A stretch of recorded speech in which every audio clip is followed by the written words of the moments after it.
નમસ્કાર દર્શક મિત્રો, હું છું ભાવેશ ગેવરિયા, તલાટી કમ મંત્રી. આજે ફરી એક નવા વિડીયોમાં આપ સૌનું હાર્દિક સ્વાગત કરું છું. મિત્રો, છેલ્લા થોડા સમયથી જો સૌથી વધુ કોઈ બાબતે ઇન્ક્વાયરી અથવા તો પૂછપરછ આવતી હોય તો એ છે મકાન બાંધકામની સહાય માટેના ફોર્મ ભરાવા અંગેની. તો આજે આપણે આ વિડીયોમાં એ વાત કરવાની છે એ છે પંડિત દીનદયાળ આવાસ યોજના વિશે.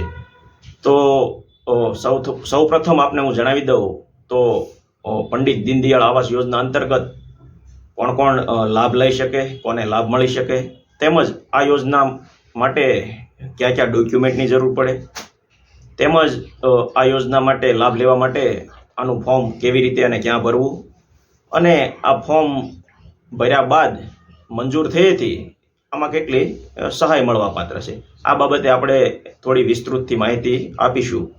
તો મારી આપ સૌને નમ્ર વિનંતી છે કે જો આપ અમારી આ યુટ્યુબ ચેનલ ગુજરાત હેલ્પલાઇનમાં નવા હોવ અને ચેનલને સબસ્ક્રાઇબ કરેલ ન હોય તો સૌપ્રથમ અમારી આ ચેનલને સબસ્ક્રાઇબ કરી લેજો.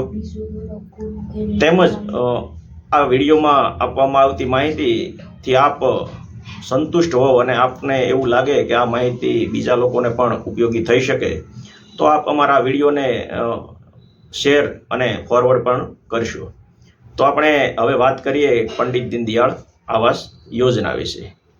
તો જે લોકોનું ગ્રામીણ વિસ્તારમાં પોતાની માલિકીનું કાચું મકાન આવેલું છે અથવા તો કોઈ ખુલ્લો પ્લોટ છે અને મકાન વિહોણા છે, તેમજ તેઓની વાર્ષિક આવક ₹1,50,000 કરતાં ઓછી છે, આવા બક્ષીપંચ સમાજ અને બિન અનામત વર્ગના લોકો આ યોજના અંતર્ગત પોતાનું ફોર્મ ભરી શકે છે. હવે આપણે વાત કરીએ કે આ પંડિત દીનદયાળ આવાસ યોજનાના સહાય માટે ફોર્મ ભરવા કયા કયા ડોક્યુમેન્ટની જરૂર પડશે. તો એમાં લાભાર્થીનું આધાર કાર્ડ, રેશન કાર્ડ, ચૂંટણી કાર્ડ, બેંક પાસબુકની નકલ, તેમનો આવકનો દાખલો, તેમનો જાતિનો દાખલો, મકાન વેરાની પહોંચ, આકારણી પત્રક અથવા તો પ્લોટની સનદ, તેમજ જો અરજદાર વિધવા હોય તો તેમના પતિનો મરણનો દાખલો, તેમજ ગ્રામ પંચાયત દ્વારા આપવાનું પ્રમાણપત્ર અને ચતુર્સીમાનો દાખલો, બાંધકામની રજા ચિઠ્ઠી, તેમજ એક સ્વઘોષણા પત્રક, અને જે હાલમાં કાચું મકાન છે તે કાચા મકાનનો સ્થળ સ્થિતિનો ફોટો અથવા જો ખુલ્લો પ્લોટ હોય તો ખુલ્લા પ્લોટનો ફોટો. આટલા ડોક્યુમેન્ટ એકઠા કરી અને ત્યારબાદ ફોર્મ આપણે કેવી રીતે ભરી શકાય.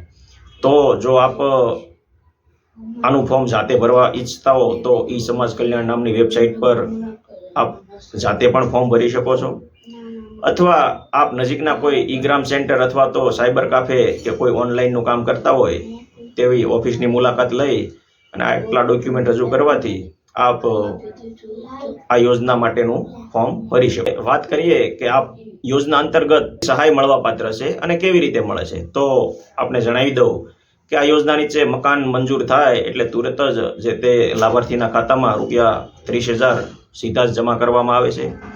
ત્યારબાદ લાભાર્થી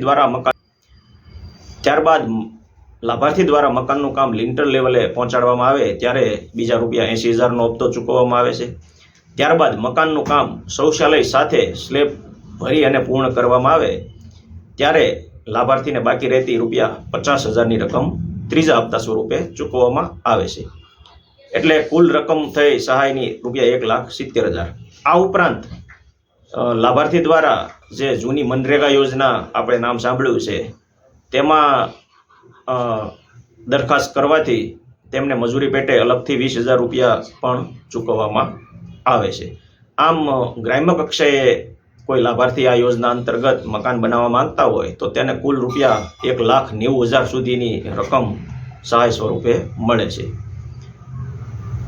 તો દર્શક મિત્રો, તમે એવું ઈચ્છતા હો કે આનો લાભ ગામડાની અભણ અને ભોળી પ્રજા કે જે ખરેખર લાયક લાભાર્થીઓ છે તેમના સુધી પહોંચે તો આ વિડીયોને આપ પોતાના સોશિયલ મીડિયા એકાઉન્ટ જેવા કે વોટ્સઅપ, ફેસબુક, ઇન્સ્ટાગ્રામ વગેરે જેવી સાઇટ પર શેર કરજો, જેથી વધુમાં વધુ લોકો આ યોજનાનો લાભ લઈ શકે.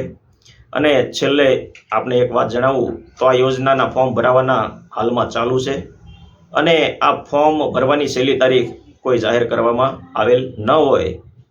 મારી દરેક લાયક લાભાર્થીઓને નમ્ર વિનંતી કે આ યોજના અંતર્ગત જો આપ લાભ લેવા ઈચ્છતા હો તો બને તેટલું ઝડપથી વહેલામાં વહેલી તકે આ ફોર્મ ઓનલાઈન ભરી અને આનો લાભ લઈ લેશો.